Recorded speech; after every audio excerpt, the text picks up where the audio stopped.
देखिए जी, इस वक्त मैं खड़ा हूँ इस्लामाबाद कचहरी में और मुझे अफसोस से कहना पड़ रहा है, ये मनाज़र अगर मेरे पीछे आप दिखा सकें, इतनी पुलिस है यहाँ।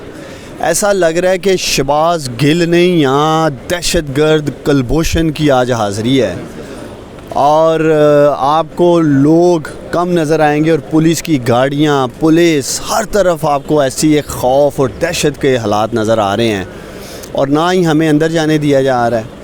और मैं समझता हूँ कि यही वजह, यही हालात देख के लोग रिएक्ट कर रहे हैं, लोगों का रद्द-ए-अमल आ रहा है। तो इस इम्पोर्टेड हुकूमत को मैं समझता हूँ शर्म आनी चाहिए कि ये क्या मैसेज दे रहे हैं, क्या मैसेज दुनिया में जा रहा है। ऑलरेडी आलमी मीडिया ने आवाज़ उठा दी है जो इस वक्त पाकिस्तान में ह्यूमन राइट्स की वायलेशन की जा रही है।